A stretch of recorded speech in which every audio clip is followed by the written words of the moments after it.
How is the volume? Go up a little bit. A little bit higher. How does that sound? Okay.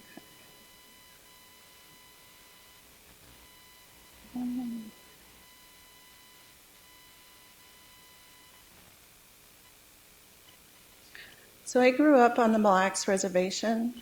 I went to the Nayashin Tribal School, and whenever I talk about my beadwork and how I got started, I always talk about my mom and my grandmother. We lived in a very traditional home, and we were dancers. There were 6 of us siblings, and so if you can see these photos on the bottom, you can see a little progression of me in regalia. So my mom and my sisters always had us busy working on beadwork. And before I started making bandolier bags, I used to tease people about how I probably ate more beads than I've sewn. Um, and then, because a lot of the things I did were very small items, I started with moccasin making, and I did the beaded vests and different parts of the regalia. And then, as I progressed in my sewing, I started the bandolier bag, and the white is all fully beaded. So these fully beaded ones take 9 months of full-time sewing. So that was a lot of beads. This was one of my first ones.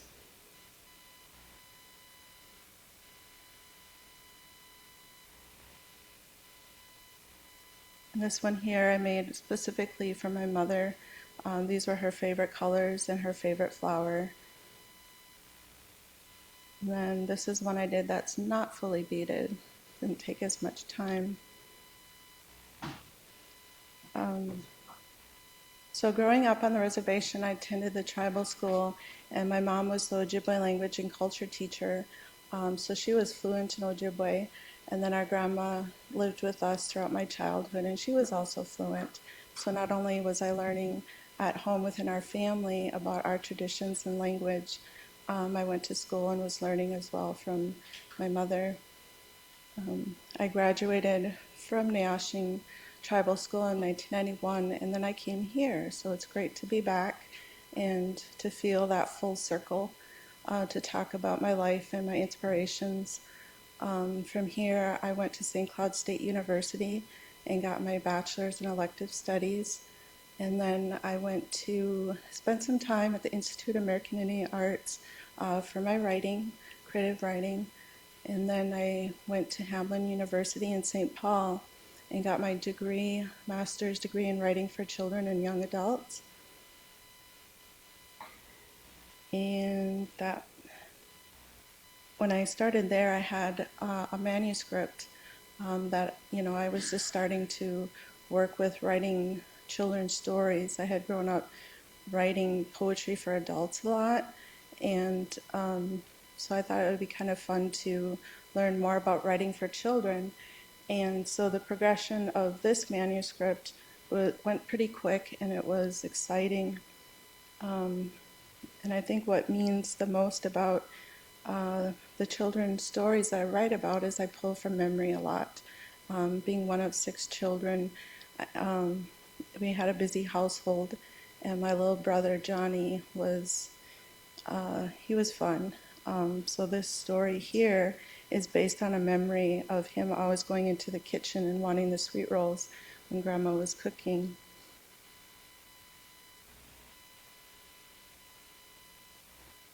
And this, I'm a mother of 2. I have a 15-year-old and a 10-year-old, and they inspire my writing a great deal. Not only with just reading my stories, but telling me what they think. And, I write down a lot of what they say and what they joke around about, and they keep me lively and young.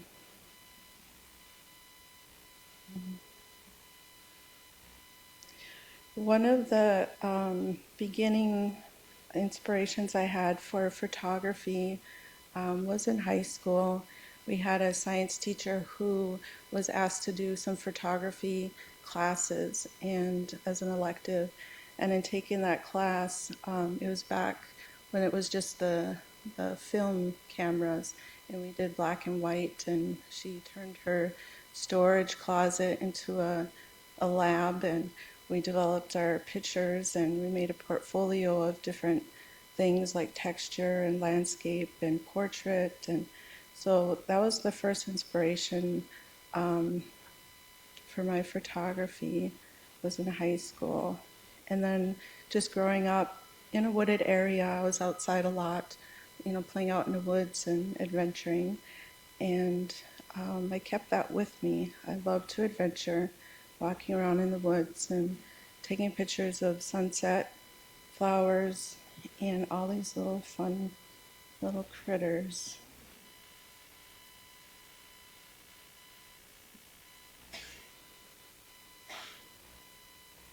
And then with all the modern technology and all these fun apps we have now, I just kind of filter my pictures and see where it takes me. Just adding little details, creativity. And what I like to do with this is it's a springboard for my writing. And writing poetry, I like to just make new images and see where it goes with my writing. The emotion of pictures and, what it's capturing. Sometimes with my friends, I'll ask them to give me an emotion or to name an object, and it's like a task to go out and try to capture that emotion in a photograph.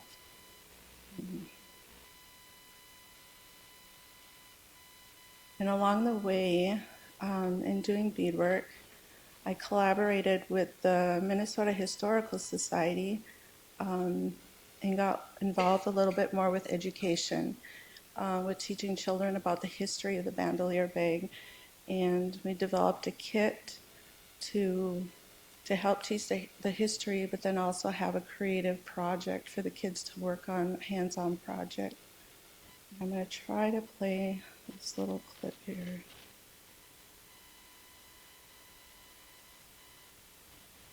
Anine, my name is Denise Day. I'm a Mille Lacs band member and I work as an interpreter here at the Mille Lacs Indian Museum. In this segment, I'm going to walk you through the steps for decorating your shoulder bag.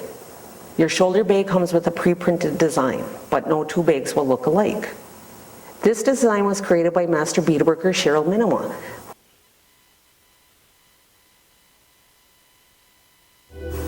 The biggest project is the bandolier bag. I completed one and I'm currently working on the second one. The main thing was flow. I just started doing a lot of drawing, sketching out flowers and looking at what other people have made, and then just, experimenting with colors, putting colors together and seeing how they fit together and how they look.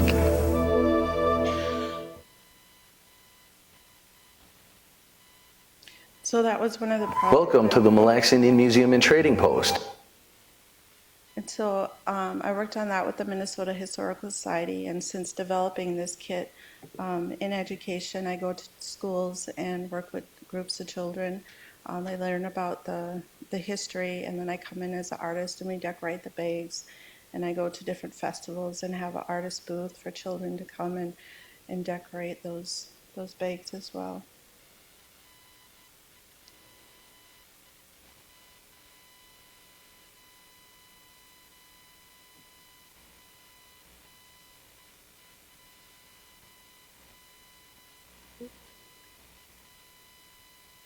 And I wanted to talk a little bit about my grandma. And growing up with her in our home throughout my childhood, she lived like with her own seasons. Even though we have our 4 seasons of nature, she had her own seasons. And so she's been a big part of how I live today and all the art that I do. She had a time for quilting, and she made a lot of different things out of birch bark, baskets in the canoes, and little teapots, miniature teapots. And she made purses out of nettle and basswood, and she made little dolls. She also made, I don't know if I said quilting. She had a season for quilting. So it's growing up watching her do a lot of crafts that were a part of everyday life in her past, but in my childhood it was more of a craft. And so from her I learned to stay busy. You know, I learned to never tell my parents or my grandma that I was bored because then she would always have something for us to do. And so that's how I am today. You know, as an adult, I don't quite understand when people talk about being bored because it just doesn't, I don't really know how that feels because I'm always out doing photography, adventuring. I take my kids with me, and my youngest, you know, has a lot of fun and he starts to get more excited, you know, as he gets older. And I show him, you know, different plants and flowers, and he gets excited about seeing all the intricate details in nature. And so that has been something that I enjoy seeing in him at his young age. And I'm always writing. I always have a notebook with me, or I'm on the computer, and I'm writing the children's storybooks. The Hungry Johnny stories, I'd like to keep going. As long as the character of Johnny keeps talking to me, I would like to continue those stories, pulling from memory. And writing for adults in my poetry, mostly about life, things that happen in life. And if I'm not doing photography or writing, I'm sitting with beads everywhere. I have one children's story where I'm starting to write more about beads, and a young girl who's has a grandmother and she's got beads everywhere. So it's kind of a humorous story of beads, beads, and more beads. So I have a lot going on, and that keeps me busy. I think instead of waiting for questions along till the end, if anybody has questions now, that'll help me a little bit to talk maybe in a little more detail, because I'm kind of just going abroad. But if anybody has questions, then I could talk about something in particular with more detail. Okay. The bags that you made, were there Yes. today or like Yes. The bandolier bag, Gushkibidagan, the research that I did on these, originally, one of the stories were that they were worn by medicine men and they carried their medicines with them. And then years later, I heard stories about how male and females wore these, not just medicine men. They would bring them to the ceremonial dances, and within the pouches, they carry lots of beadwork for trading. Like today, when we go to ceremonies or a ceremonial dance, we trade quilts and we dance. And they used to use a lot, well, it's still coming back a little bit too, you know, earrings and different beaded things, just trading for dancing.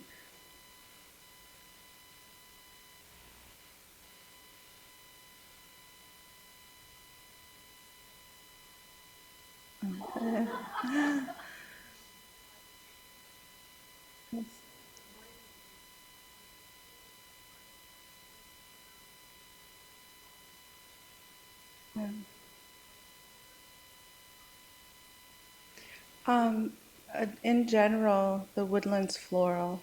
You know, I grew up just immersed in floral, our natural environment.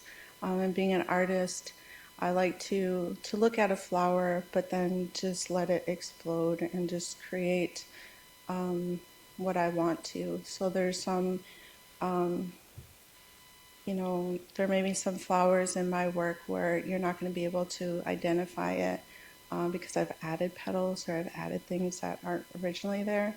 Just self-expression and creating. And then colors, just whatever colors available. Just very colorful. They're not, don't have a significant meaning other than this one. When my mother passed away, you know, I wanted to do something that kept me busy instead of just not creating during that time.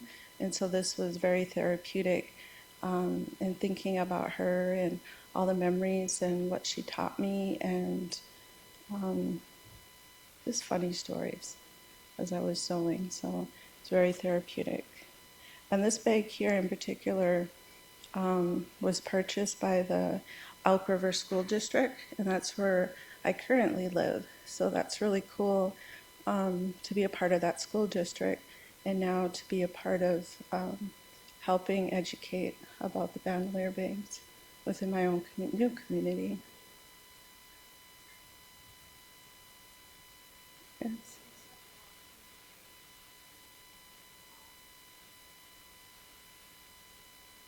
It's solid. I have cotton fabric, and then velvet. And then when I do fully beaded, I work with interfacing. And there's different textures or thickness to that.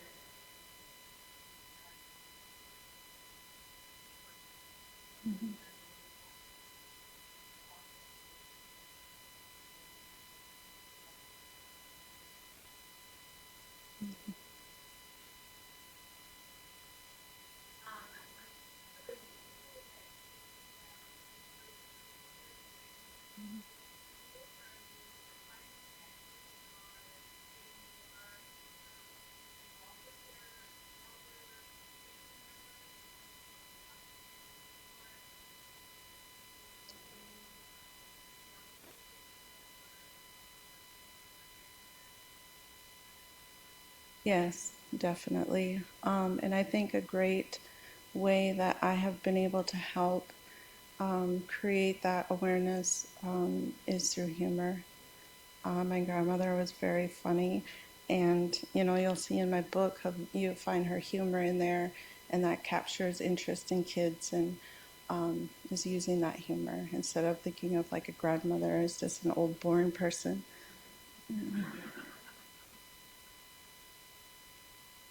Yes.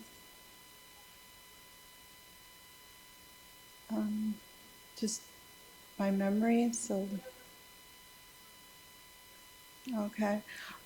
She was fluent in Ojibwe. Her English was very broken. Um, and as I got older, when I'm thinking back, I think that was deliberate, because it forced us to learn. Um, and a part of that, there's so much that you can't really quite learn in our traditions through English. There's a lot that's lost, because the language is so, it's very descriptive. Um, and so, in speaking with my grandma on, every day, um, I'd say by the time I graduated from high school, I was near proficient in Ojibwe, because of that. And then after I went off to college and, you know, lived off the reservation, I lost a lot of that. Um, but let's see. So language was a big thing, and her craft work. I remember lots of different times where my mom would try to buy her modern tools, or incorporate technology a little bit, and like whether it was those, like she had this thing called a magoose, and like a really sharp thing to poke holes in birch bark, and or these scissors. She always had her old favorite scissors, and my mom one time went to Joann Fabrics and bought her this set of scissors, and then the blades all had a different design when you cut. So she wanted to have her cut the trimmings on her birch bark baskets, and my grandma didn't use those, and you know, um, just all kinds of different things that my mom would try, and my grandma would just laugh at her, because she liked using what she was used to, and a few things once in a while she would incorporate in her craft work. She was very funny. Um, that I write about her a lot in my poetry for adults. Just watching her do her crafts. And, when she would take breaks a little bit, she'd watch TV, she'd play solitaire. And she was kind of like the backbone of our family. My mom worked, at one time, I remember my mom worked full time at the high school, and then she actually taught courses here in Ojibwe language, a night class. So Grandma was always there for us.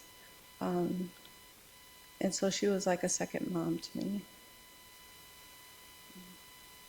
But are there people that haven't read the story of Hungry Johnny yet?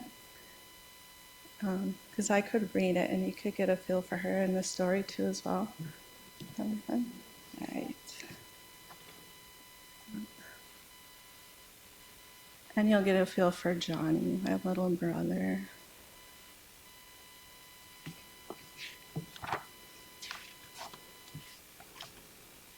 Johnny was in his snow fort when his tummy began to growl. He peeked at Grandma through the kitchen doorway. "I like to eat," said Johnny. Grandma kept stirring and stirring her kettle of wild rice. Johnny trotted into the kitchen, straight for the apples, oranges, bananas, and the new package of sweet rolls. "I like to eat," said Johnny. Grandma shooed his hand away. "Beka, these are for the community feast." Johnny put his head down and started to drag his boots out of the kitchen. "That means I'll be waiting forever, and I'm so hungry." "But we're almost ready to go," said Grandma. "Yay," said Johnny, jumping up and down. Grandma kept her eyes on the snowy dirt road, Johnny saying, "I like to eat. I like to eat," all the way to the community center. When the people were seated and the food neatly arranged, an elderly man began to say a very long prayer, a kawe nui miigwech. Johnny dug inside his left pocket. He pulled out his mini monster truck, the cartoon sticker he got from his 5-year checkup, and the sparkly white rock he had found in the driveway. There were no snacks. Then Johnny dug inside his pants pocket and pulled out his little plastic buddy. "Big Bill," said Johnny, excited to have finally found him. "Shh," said Grandma. Johnny put most of his treasures away and sat quietly until he heard the prayer end. "We sinig." Johnny stood up and said, "It's time to eat. Grandma gently tugged the sleeve of his sweater. "Beka, we let the elders eat first." Johnny sat down. "Why do elders get the good food first?" he asked. "Out of respect," said Grandma. "Well, why aren't you getting up to eat?" asked Johnny. "Because I'm only a baby elder," said Grandma. "What is a baby elder?" asked Johnny. "It's when you are too young to be old and too old to be young," said Grandma. "Huh?" asked Johnny. Grandma laughed. Johnny's tummy growled. The long table filled. "Grandma, I'm hungry," said Johnny. Her soft hand patted his knee. "Beka." Johnny's mouth watered as he watched the elders eat fried potatoes, wild rice, goulash, big chunks of fry bread, and thickly frosted sweet rolls. A place for two finally opened up at the table. Johnny stood up and then sat back down. "Already taken," said Johnny. He looked at all the people still waiting to eat and started to count them. 1, 2, 3. Grandma tapped Johnny's knee. "It's time to eat."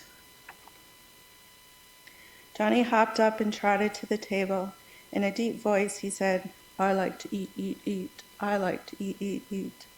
When Johnny sat down, the platter of frosted sweet rolls was empty. "Oh man," pouted Johnny. A woman picked up the empty platter and put an even bigger platter of sweet rolls on the table. "Eat up," said the woman. "Finally," said Johnny. But then he saw Grandma's friend Catherine walk through the door. Johnny looked down at his waiting plate and then back at Grandma's neighbor. She was definitely not a baby elder. Johnny stood up on his chair and yelled, Catherine, it's time to eat. Johnny hopped off the chair and pulled it out. When Catherine sat down, she patted her knee. Johnny hopped onto her lap. Grandma leaned over and whispered into Johnny's ear, "Why do the little boys get all the good food?" "Because," said Johnny, "we like to eat, eat, eat."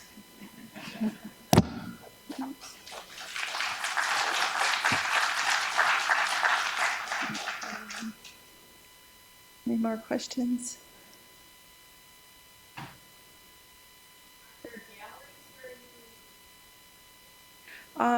Right now, off and on at the Mille Lacs Training Post.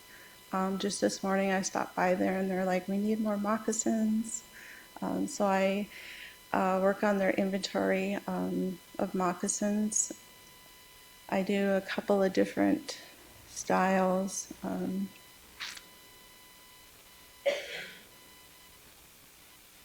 I do the velvet with the beadwork and the leather, and I also do just leather. I don't think I have.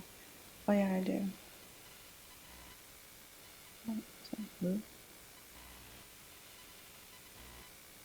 There we go.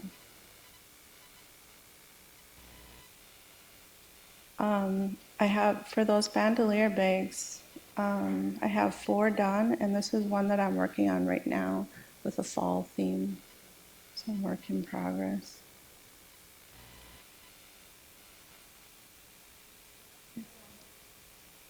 Her English name was Lucy Clark, and her Ojibwe name was Omudwe Bigashikwe, and short for that is Omudwe.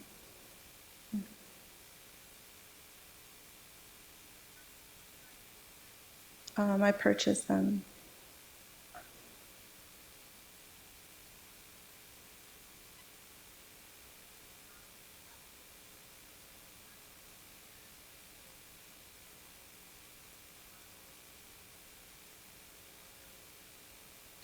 They didn't know my grandmother, and my oldest knew my mother briefly. They haven't so far. They don't do beadwork. They're into photography a little bit. They're very aware of everything I do and how time consuming everything is. My oldest son is 15, and he's become his skills are coming out as an artist and drawing. He does a lot of pencil work and ink work where it's very dotted or very tiny ink. And then lately he's been getting into digital graphics and working with creating on the computer a little bit further than my skills. So kind of just letting them do what they want. My youngest is a gamer right now. He does Skyping, and he's always got the headphones on. He's talking to people and doing his gaming. So they're very aware, but I don't push a lot on them.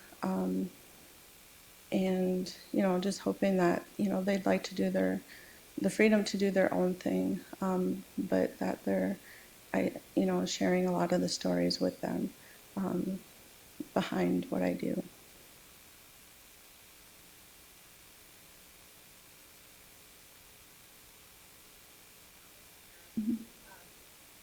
Your grandmother, my grandmother.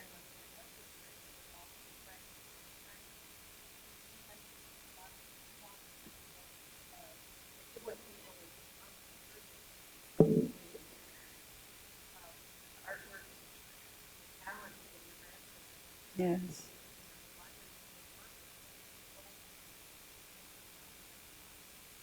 Yes.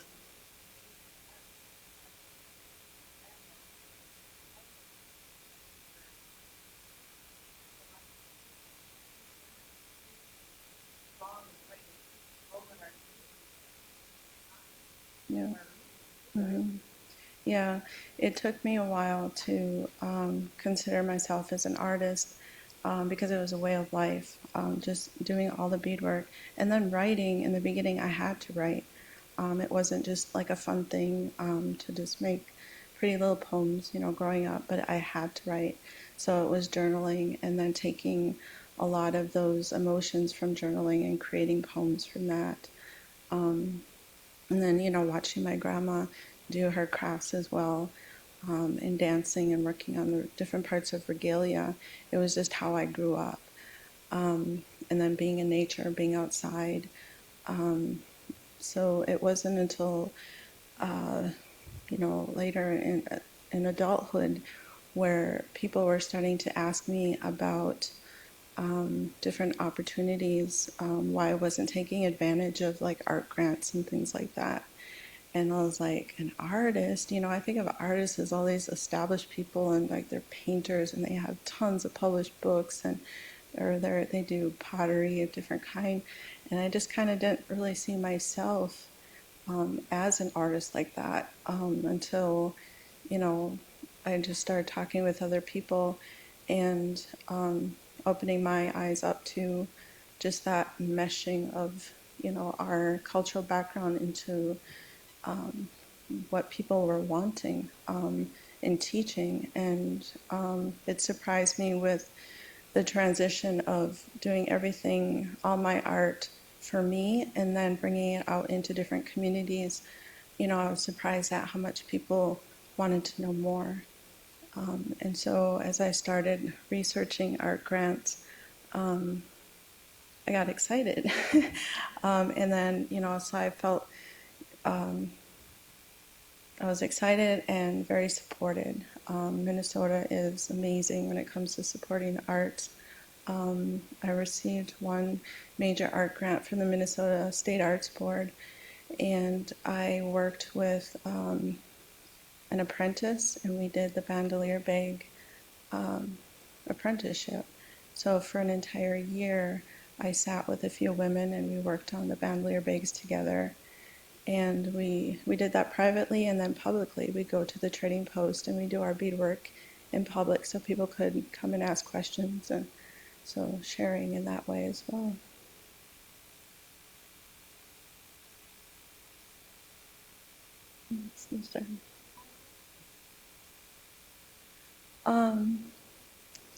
Right now for my writing, I have a loft. It's very cluttered, books on shelves and on the floor. And it's also very cluttered with like little decor knickknacks, because like I pick things up here and there that inspire me. Like on my windowsill, the side view mirror of a car, that must have popped out, and it was on the side of the road, and it's cracked, but it's intact. And then on the bottom, it has that saying about things are closer than they may appear, and that was just really symbolic. So I have that with me.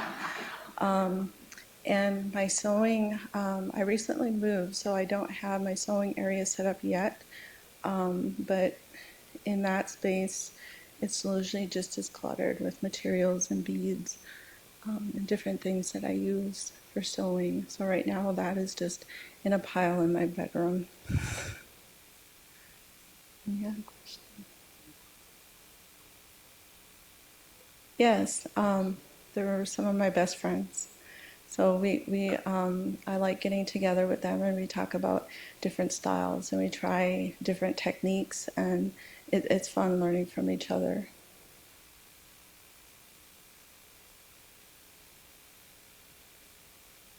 Yes.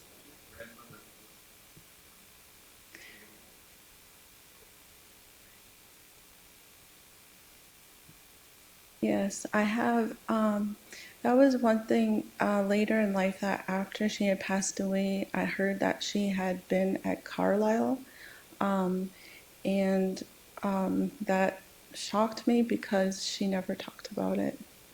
And so, yes, thinking back, I don't know how long she was there, but knowing that she had that experience, definitely to still be fluent in the language and to be doing so many traditional crafts.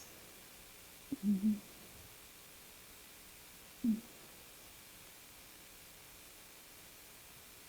And I don't do too much public speaking, so I appreciate your patience. I try to just, you know, talk about it's hard to put everything in a neat little package in a timeline because I'm all over the place. That's just how my mind works with photography and the beadwork and writing, and they're so intertwined. I get inspired from a lot of different things and use it in multiple levels in my work.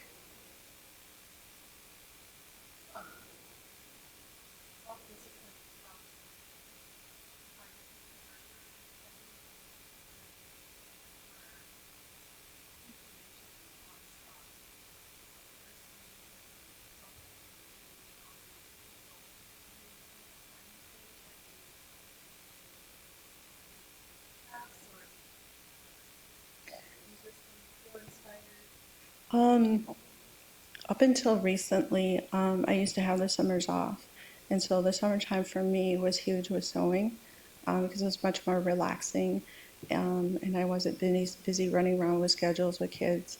Um, but now, with being busier, the evenings, and that's hard to balance, with working children and then all my artwork. So it's very um, short periods of time here and there. And I get pulled into both because with my photography, I go out and I gather all the pictures and then I'm in front of the screen, adjusting them or adding cool filters. And then, my phone, there's so many cool apps on here where you can take pictures and then, work with those photographs. So I use my phone a lot. The quality is just as great as like my digital camera. Um, but it's about balance. I love social media. I have 3 different Facebook pages, and I love putting my stuff out there and just little stories and memories. And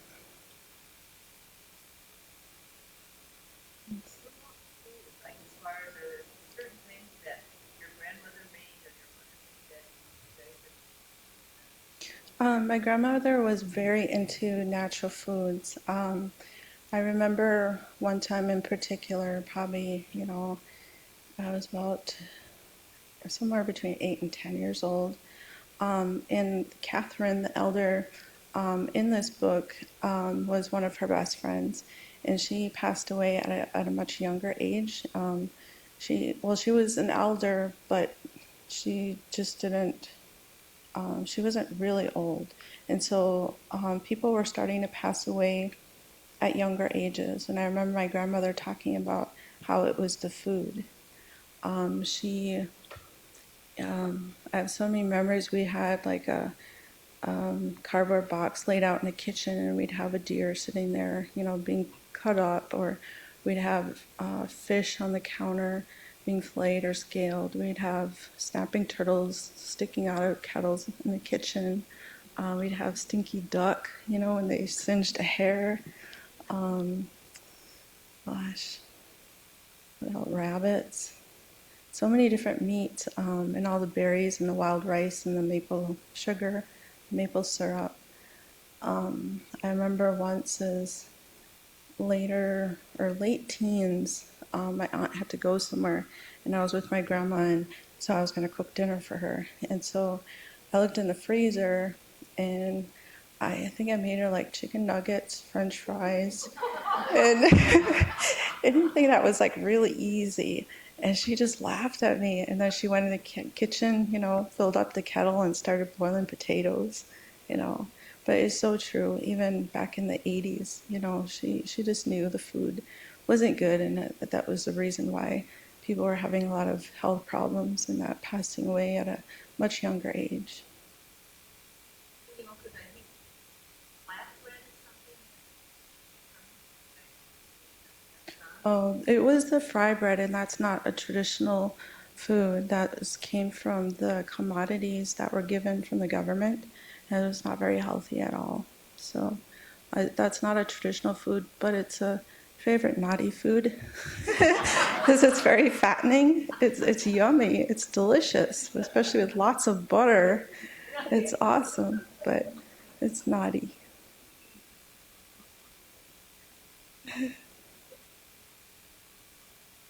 Yes.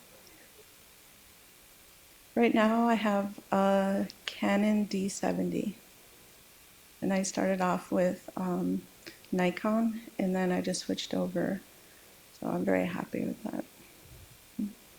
And that was when I got the art grant, I was able to purchase such a camera with a laptop. So I feel very grateful to the State Arts Board for that.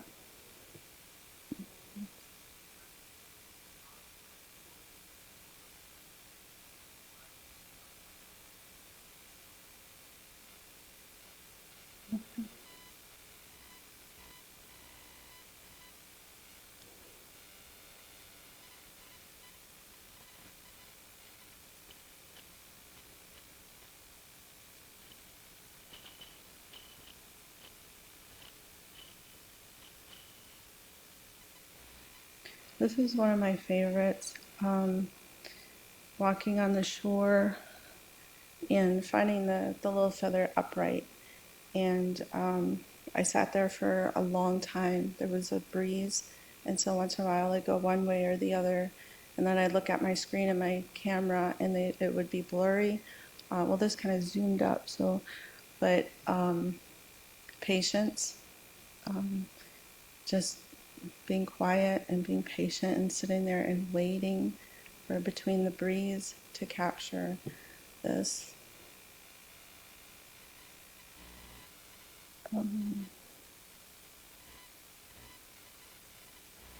Love.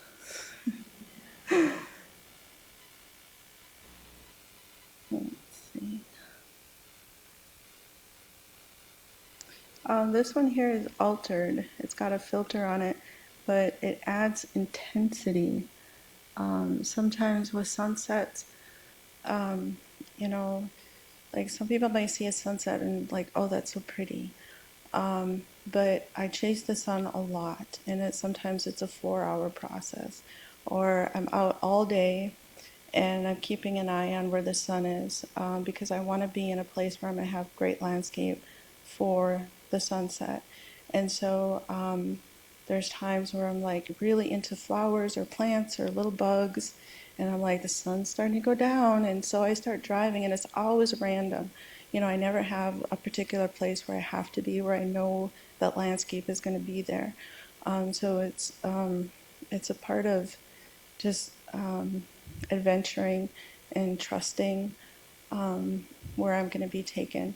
And there's times where, you know, I go down roads and the sun is going down and I end up in a dead end, or I end up in a residential area because I'm always traveling without a plan. I don't turn my GPS on until I'm ready to go home. But the sunset, every moment is different. I mean, every second of a sunset is different, and I can come home with 400 photos from just, you know, the initial, or when the sun is right on the horizon.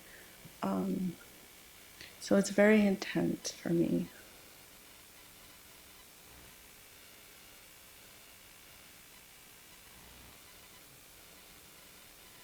Nope, I have not done the moon yet. I haven't gotten that equipment. Every time I try to take a picture of the moon, it's really tiny. You need special.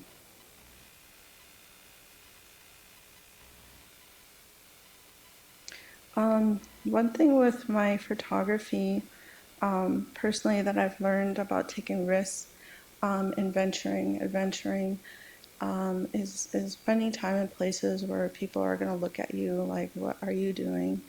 And one of my favorite places to be is a graveyard. And, you know, going down different old roads and going to these graveyards and just walking around, and people leave the most amazing things. You know, as part of our tradition, I don't, you know, spend too much time at our own graveyard with the belief that they're not there anymore. But, and just as an artist, it's a very peaceful place. And there's so many stories there. And when I look at all these different trinkets and things that people leave, it makes me wonder who they were and, you know, the people that miss them. So I find a lot of stories and a lot of great imagery in graveyards. And then, you know, I learn a lot with nature. You know, feeling like things in life change you. Um, you know, whether it's a loss in a family or just some kind of experience that has changed you, and the acceptance of how you've been changed. So I find that, and like this one in particular, just this little oddball area, still beautiful.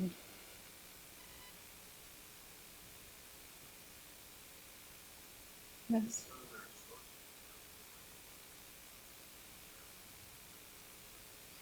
Um, yes, I have a bunch of, I don't have a collection yet in a book.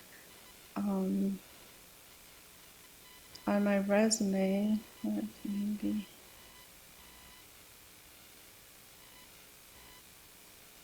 individual poems. So I have, some of them have a link to individual poems that have been in anthologies.